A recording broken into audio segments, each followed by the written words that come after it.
Hello and welcome to the channel. My name is Armageddon.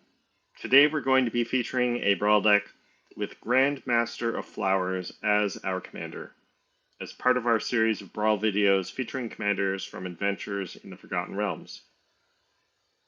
Grandmaster of Flowers is a planeswalker who doesn't have an ultimate loyalty ability. Rather, once you get him to 7 loyalty, he turns into a flying 7/7 dragon god with indestructible. One of his abilities is to search up a creature called Monk of the Open Hand, and you can even return the monk to your hand from your graveyard with Grandmaster's ability. This ability is, unfortunately, not as good in a singleton format like Brawl as it was in Forgotten Realms Limited, where you could hypothetically have multiple monks to search up, but in Brawl you have just the one copy. The strategy of this build is to flood the board with cheap creatures to help protect our commander until we can turn him into a dragon and close out the game with a few attacks. So let's take a look at the deck now. First, we have our 1-drops.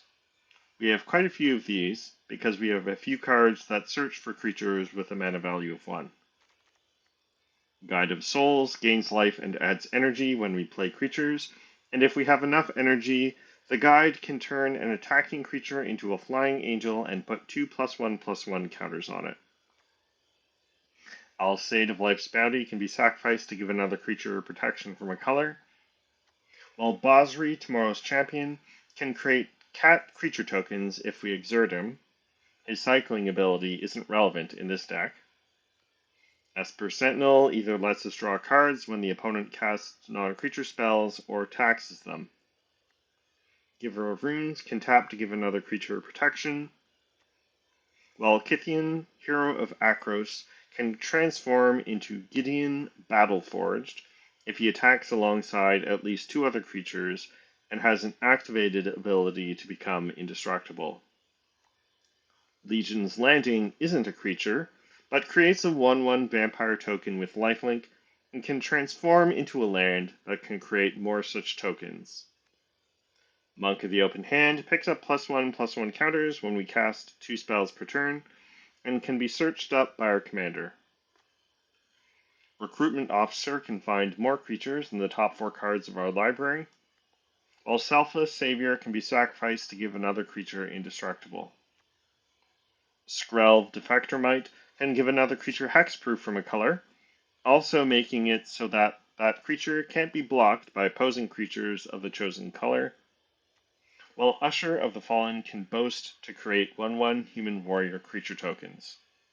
Finally, Warden of the Inner Sky can tap 3 artifacts or creatures we control to scry and put a +1/+1 counter on itself, and has flying and vigilance if it has at least 3 counters of any kind. At 2 mana, Adonto Vanguard has 3 power when it attacks, and can become indestructible if we pay 4 life, while Captain Everheart gives spells we draw a discount while taxing the opponent's spells drawn each turn. Clarion Spirit creates a 1/1 spirit token each time we cast 2 spells on a turn, while Cottontail Caretaker gives a creature in hand the Offspring ability, which means we get a 1/1 copy of that creature if we spend additional mana when we cast it. Grateful Apparition proliferates when it hits the opponent, which is good with our commander and a handful of other planeswalkers in the deck, as well as with a handful of other cards, while we can spend additional mana when we cast Intrepid Adversary to permanently pump the team while the adversary is in play. Clement, Novice Acolyte, gives a boost to other creature cards in our hand when he enters, and can be specialized to give us a boon saying that the next creature we cast enters with a lifelink counter on it, while Luminarch Aspirant puts a +1/+1 counter on a creature at the beginning of combat on our turn. Metastatic Evangel proliferates whenever a non-token creature enters under our control, while Selfless Spirit can be sacrificed to give the team indestructible. Spellbook Vendor can put a Sorcerer Roll token on another creature we control at the beginning of combat on our turn, while 10th District Hero can be leveled up to become more powerful eventually giving our other creatures indestructible for as long as it is in play. Voice of Victory prevents the opponent from casting spells on our turn and creates attacking warrior tokens when we attack, while Warren Elder can be activated to pump the team.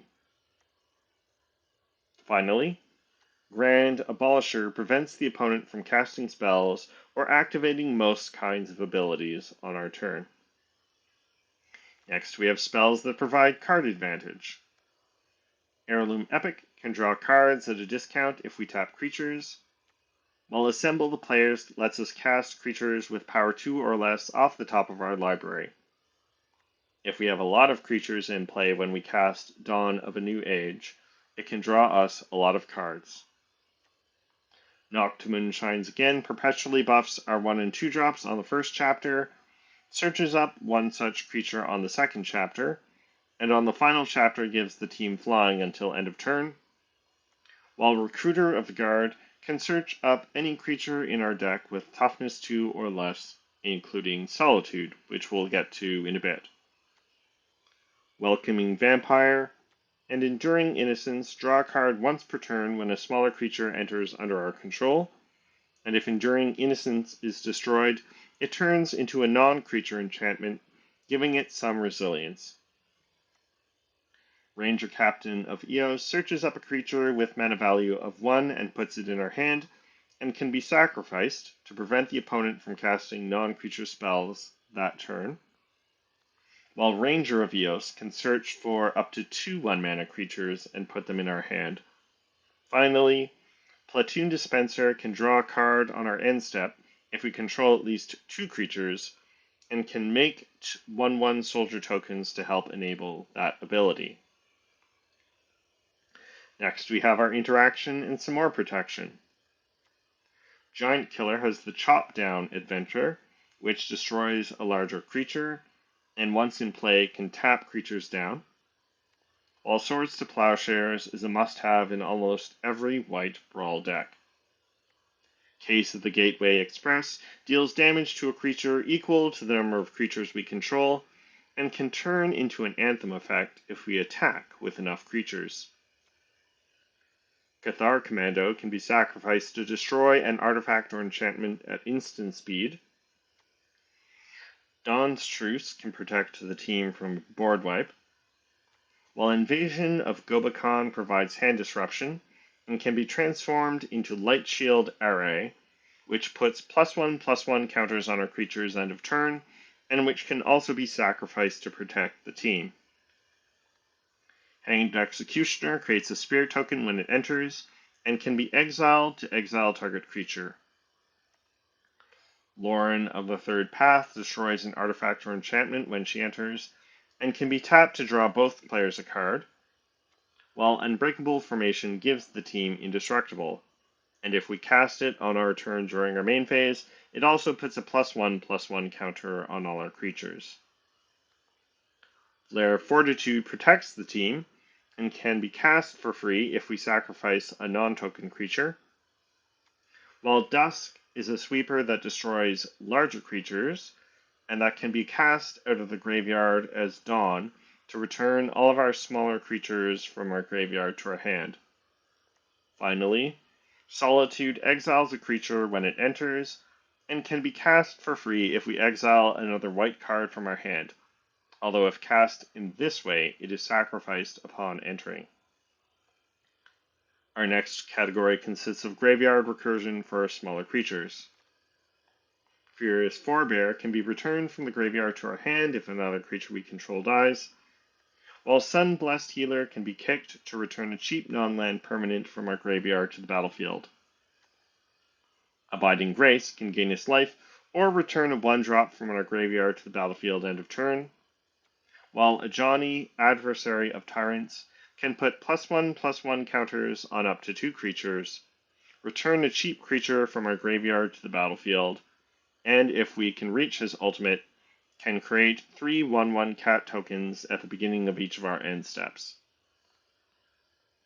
Smell at Death returns 2 creatures with power 2 or less from our graveyard to the battlefield at the beginning of our upkeep, and puts a +1/+1 counter on each of them, while finally, Return to the Ranks can return creatures with mana value 2 or less from our graveyard to the battlefield, and can be convoked to cast it on the cheap. Our final category consists of miscellaneous cards that don't fit into our other categories. Chrome Mox is our only ramp artifact, while Paladin class taxes the opponent's spells on our turn, and can be leveled up to become an Anthem, and then turn an attacking creature into a potentially lethal threat. Deification can protect one of our planeswalkers, usually our commander.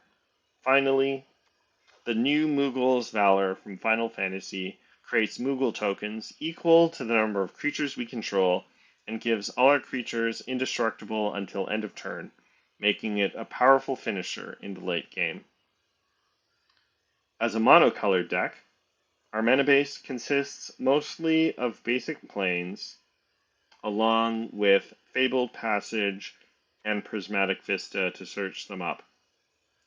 We do have several utility lands, including Castle Ardenvale to create 1/1 human tokens, Cave of the Frost Dragon as a creature land, Dalkoven Encampment to create attacking warrior tokens whenever we attack, Igonjo, Seat of the Empire, which can be channeled to deal 4 damage to an attacking or blocking creature, Idyllic Grange, which can put a +1/+1 counter on a creature if we control enough other planes, Minas Tirith for card draw, Amonkhet Raceway to give haste if we reach max speed, Karn's Bastion to proliferate, which is especially useful with our commander in play, and Nykthos Shrine to Nyx, which can generate a ton of additional mana if our devotion to white is high.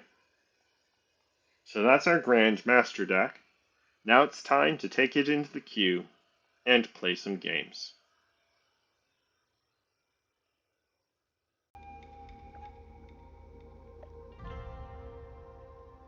On the play, Giant Killer can destroy Lyra Dawnbringer, and its Swords to Plowshares is good. I only have 2 lands though, and I don't get the extra draw step because I'm on the play.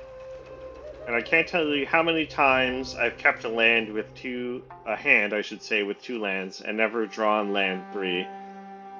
So I think we take our free mulligan, and see if we can't find 3 lands.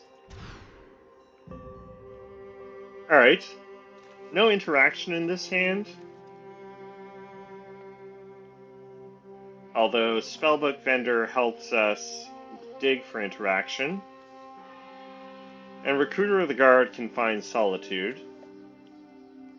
Heirloom Epic, I think this is a keeper.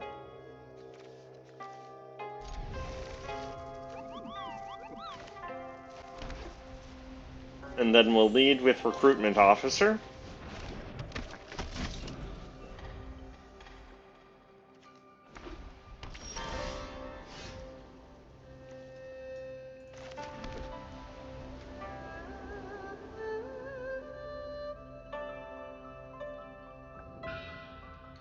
Alright.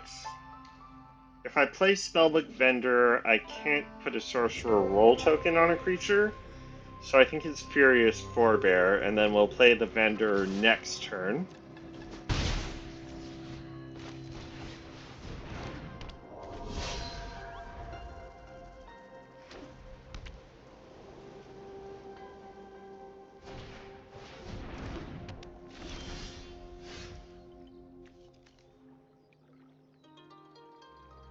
Alright, opponent has Compulsory Rest to prevent Recruitment Officer from attacking or blocking. I can sacrifice it at any point to gain 2 life, and its other activated ability to look for a creature, look at the top 4 cards of our library, and put a creature into our hand is still active. I think they really should have put that on Furious Forebear. And then I can play Spellbook Vendor and Basri, but I do more damage if I play Spellbook Vendor and put a Sorcerer Roll token on Furious Forebear.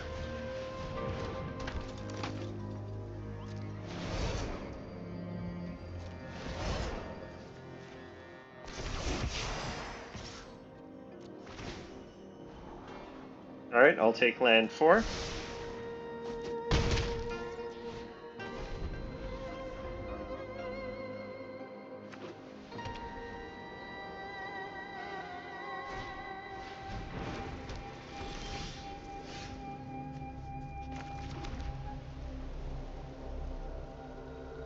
Alright, so opponent had pacifism for forebear. The good thing, though, is that since they're still on the battlefield, they contribute towards Heirloom Epic. I think we want to play Grandmaster of Flowers.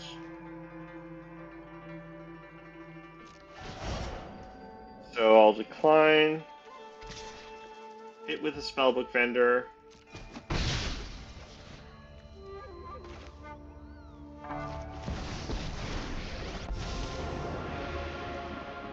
Come fish with me. I could use the conversation. And we'll search for Monk of the Open Hand.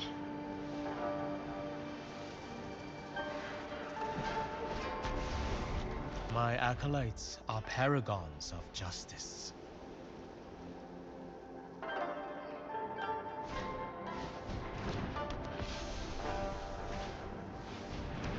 Alright, there's Jada.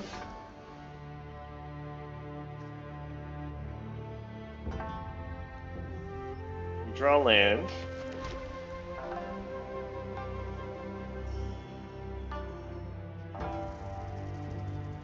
So opponents can play Lyra even if they don't draw land off Jada.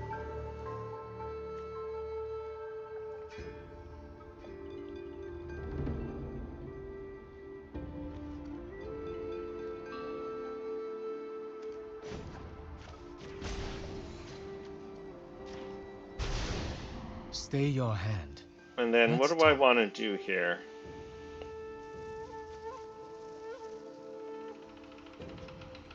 I think I want to play Monk, play Recruiter, fetch removal for Lyra. Although they'll see it coming, but there's not anything I can do about that.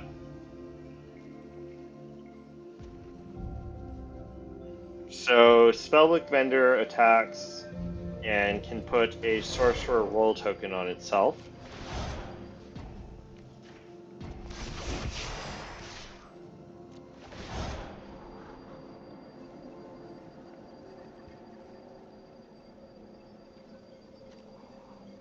I'm going to shuffle that with. I should have played Recruiter of the Guard first. I'm just going to shuffle that when I play Recruiter of the Guard. Opponent has to jump with Jada if they're going to block, so they don't.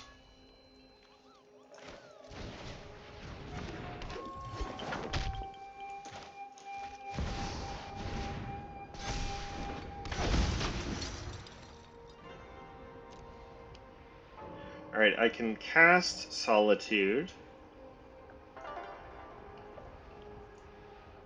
But I think we fetch Giant Killer.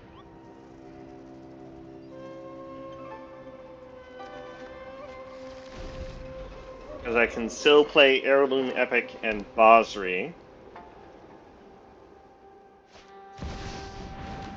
Alright, there's Lyra. I pity your wicked ways.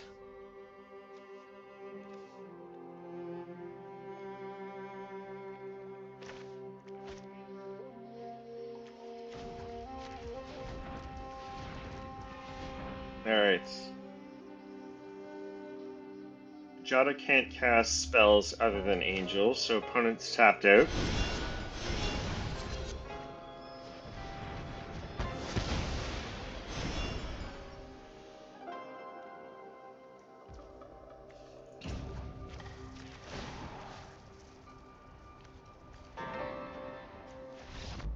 Nope. And that's enough for opponent. Alright, I'll take it. On we go.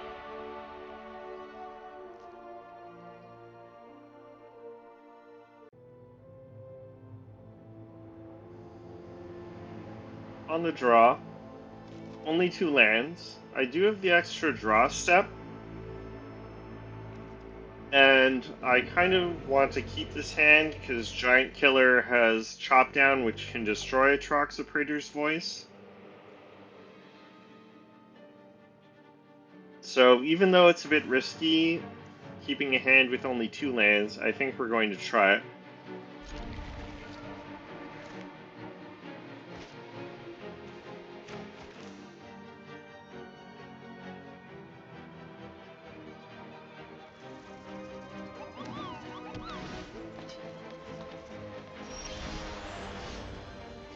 Alright, we draw lane 3. So I think we lead with Usher here.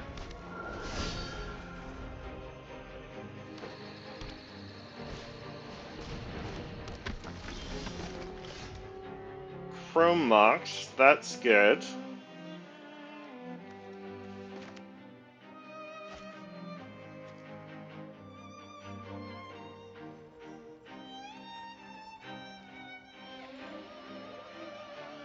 Alright, I don't mind trading Usher for the Cartographer here, but opponent doesn't want to trade.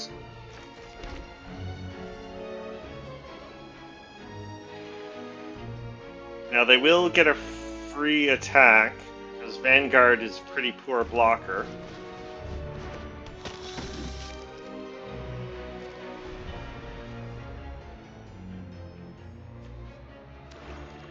But the Cartographer only puts lands in hand, not directly on the battlefield, so I think that's fine.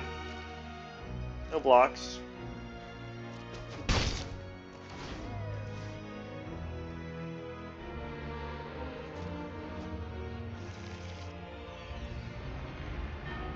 And that's actually fine. Oh, they have Arcane Signet, so they can cast Atraxa next turn anyway.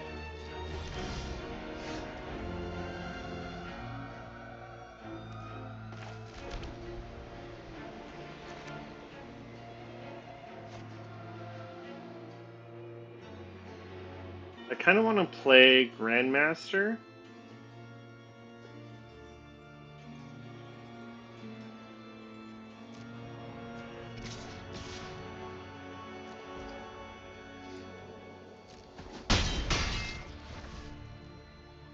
And then what to pitch?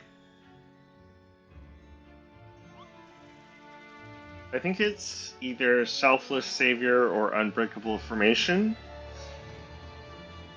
I think it's Selfless Savior, because Unbreakable Formation can save the whole team.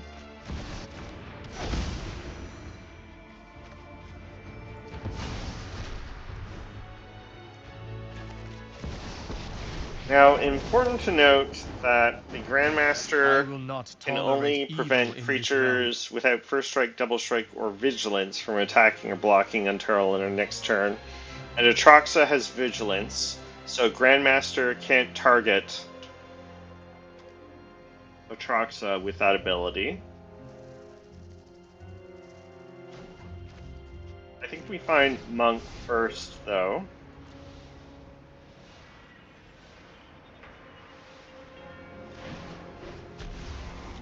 Look how talented my disciples are.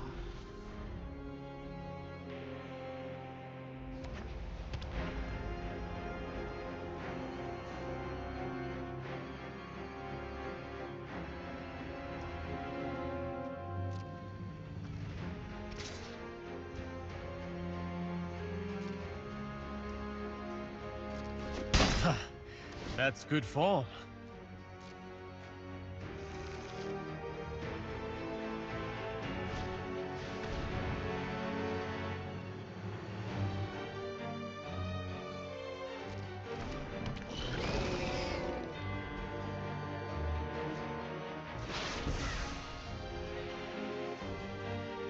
Alright, opponent does not play their commander.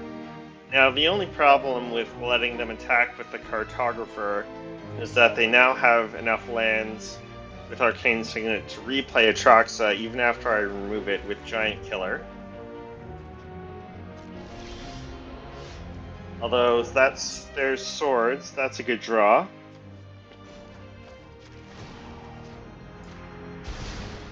Consider the And then I think I target House Cartographer with Grandmaster's ability to keep them from finding more lands.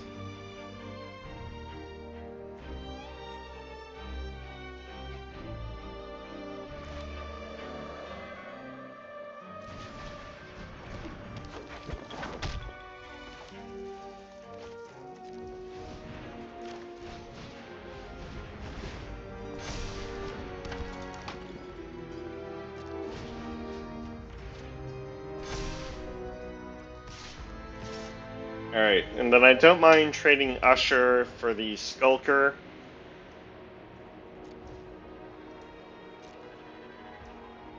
Opponent takes it.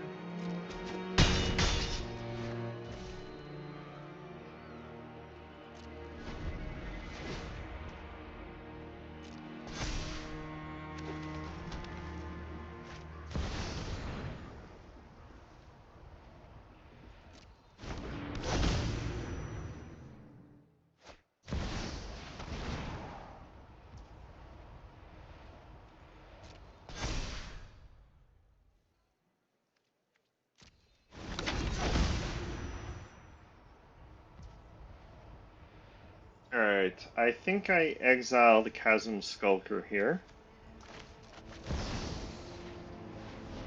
Even though I would kind of like to save the swords for Atraxa.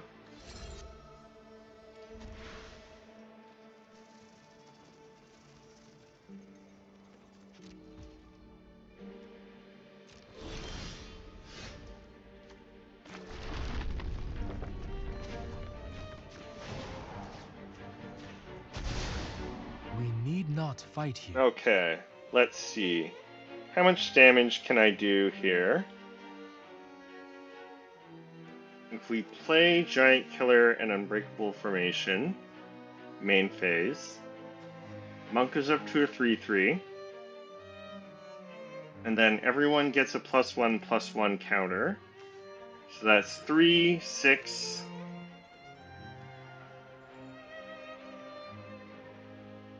um, 10, 11, 12, and then the counter from Luminarch Aspirant is 13. So that's not quite enough.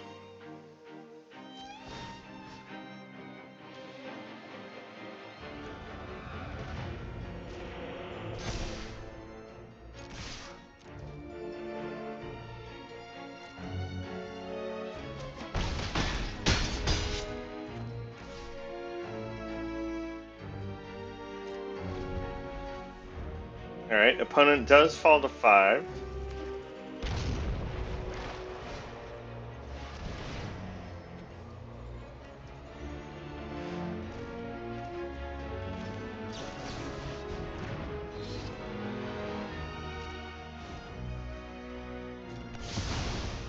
I can't tell you how satisfying that felt.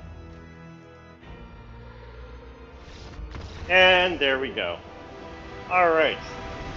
Pretty happy with that one. On we go.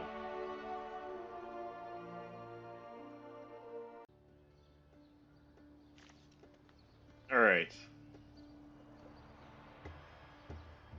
On the play. Don't have any early plays. Although I do have Chrome Mox for ramp. Not liking my chances against someone playing Kaya Intangible Slayer. But Return to the Ranks could be good in the matchup. And then Ranger of Eos. I can play on turn 2. And then I think I pitch Solitude to Chrome Mox.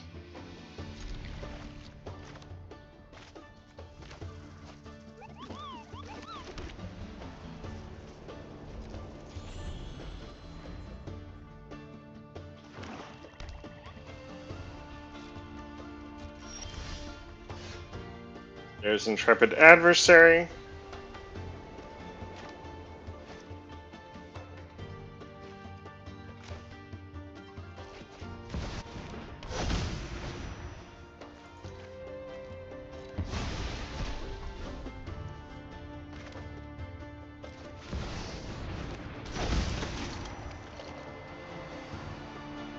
Alright, and then what 1-mana creature do we get here?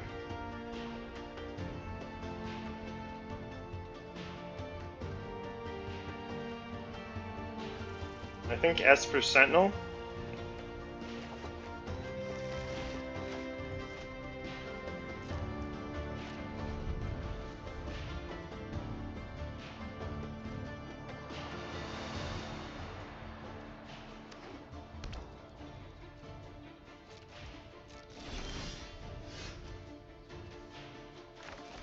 Alright, and then let's see. I think this turn I play Intrepid Adversary, put a Valor counter on it so I can attack with Ranger Captain of Eos for 4.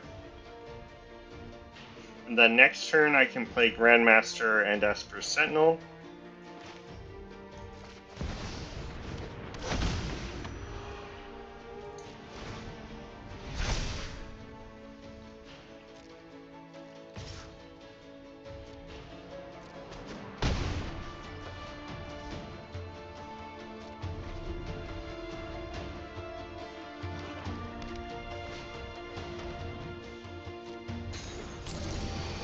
Alright, Tonberry, that's interesting.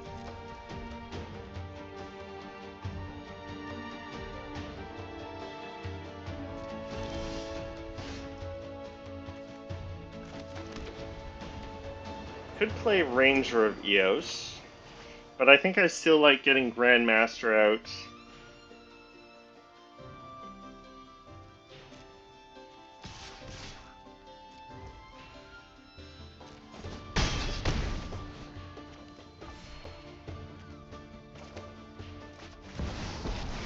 And then Tonberry's got a stun counter on it. Not even a meal before battle? Very well. So we'll fetch Monk.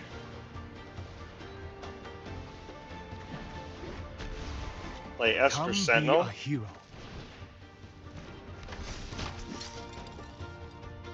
And then thanks to Intrepid Adversary, Esper Sentinel has 2 power, so opponent spells will be taxed even more.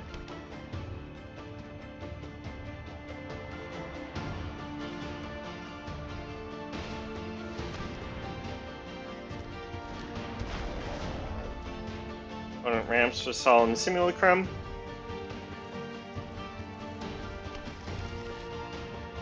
I'm not sure why they're playing Tonberry. It's not very good defensively, which is, I think, the sort of creature you would want in a Kaya deck.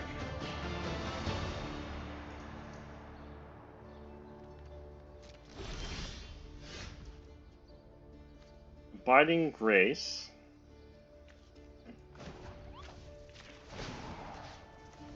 Will prevent the Solemn Simulacrum Perhaps from learn blocking. some humility.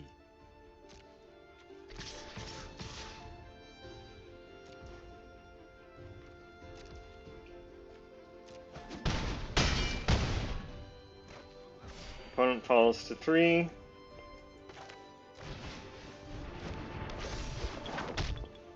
And I could play Ranger of Eos, but I think even though it's not quite as efficient, I'm going to play Abiding Grace.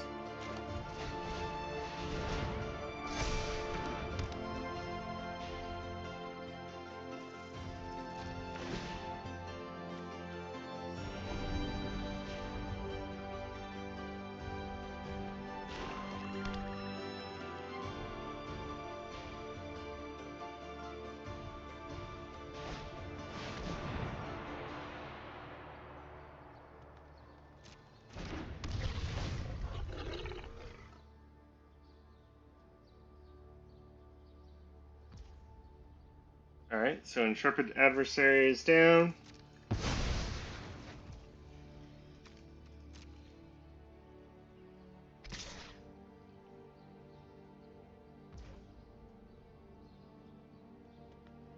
If they had attacked with Solemn Simulacrum, they could have killed Grandmaster.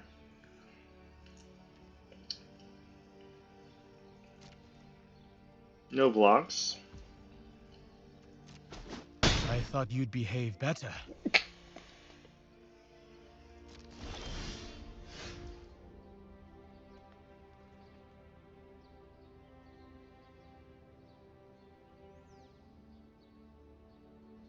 Alright.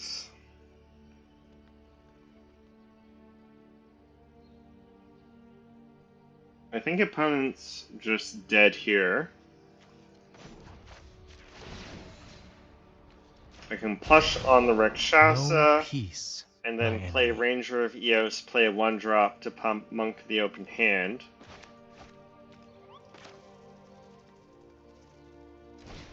So that way I have 2 lethal attackers.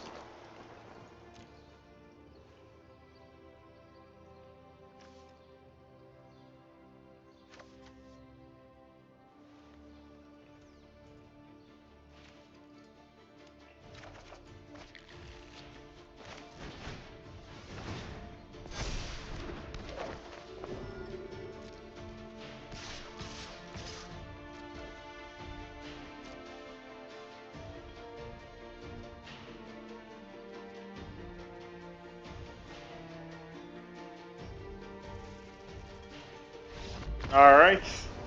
Well, not what I expected from a Kaya deck, but we'll take it. On we go.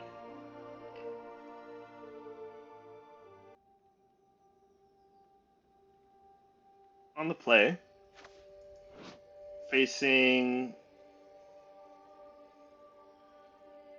Inala in the recent Final Fantasy Through the Ages bonus sheet.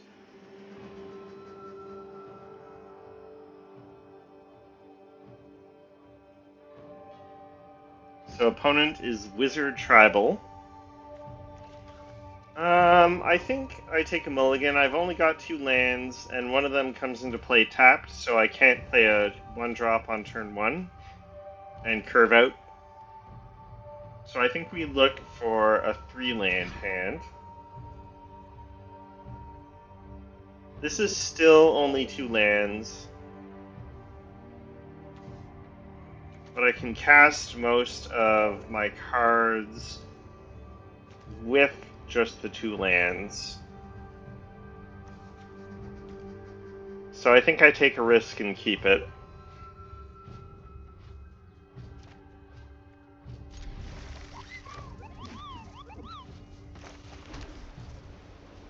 And then Recruitment Officer does more damage than Legion's Landing, so I think that's our turn 1 play.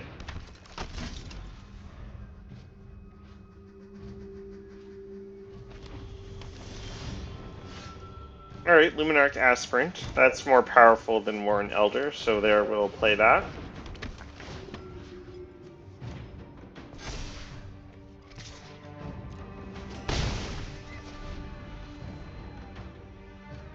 And then really hoping for land so I can play Legion's Landing and Warren Elder. No such luck.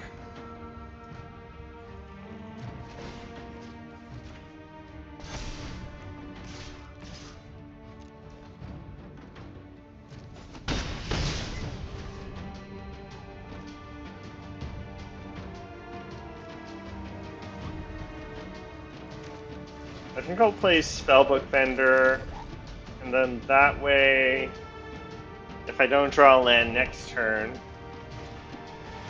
I can scry.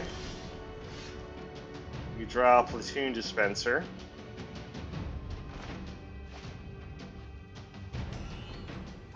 So we'll scry with Spellbook Vendor, putting a Sorcerer Roll token on something, and then play Legion's Landing, and dig for land 3.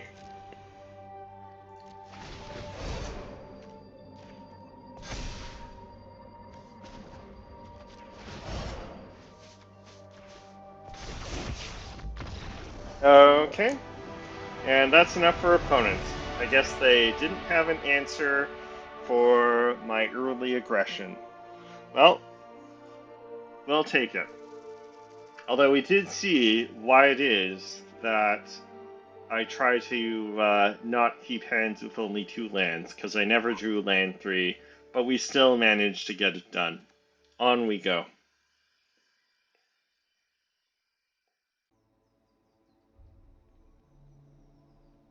On the play, only 2 lands.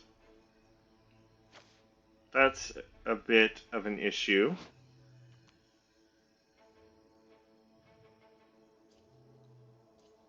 facing Baitor kin to all. I do have Giant Killer for Baitor. So, I don't know. It's nice having interaction, but I think I should look for 3 lands. So we'll take our free mulligan.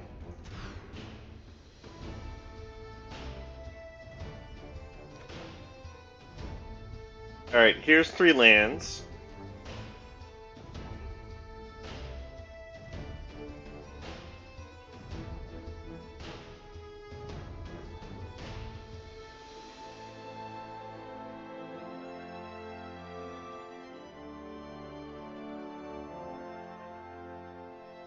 I've got Chrome Mox for ramp, so I can play Grandmaster on 3.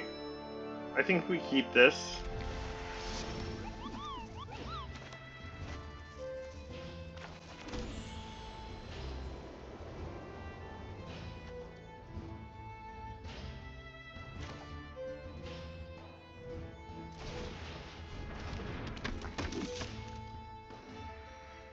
And I guess we'll play Chrome Mox now, exile Cathar Commando so I can play Heirloom Epic.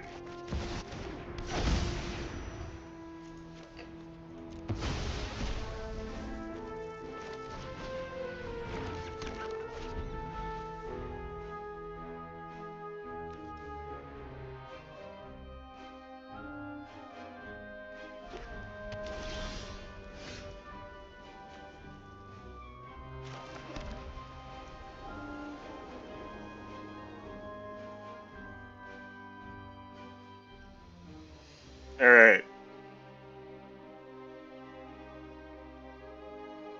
So I can activate Heirloom Epic. I can tap Warden, or I can play Noctimoon Shines Again, and I think I play Noctimoon Shines Again.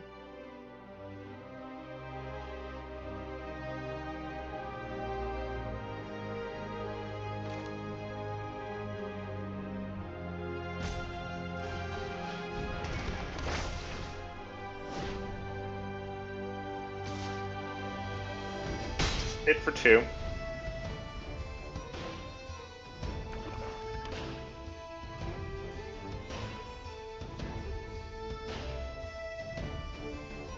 Opponent has no play. We've got Case of the Gateway Express.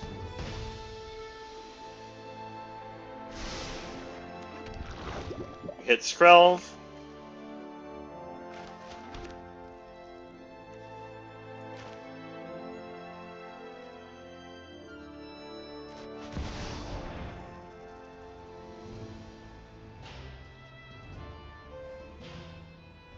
Opponent's got something they can do at instant speed. Alright, well, I guess they... I don't know. I don't know what was going on in their heads. But obviously they didn't like what they saw, so we'll take it. Alright, so that's our Grandmaster deck. And things worked out pretty much according to plan. We flooded the board with cheap creatures, and then played our Grandmaster and used his abilities to get even more creatures with Monk the Open Hand and prevent opponent's creatures from blocking so that we could get in for lethal.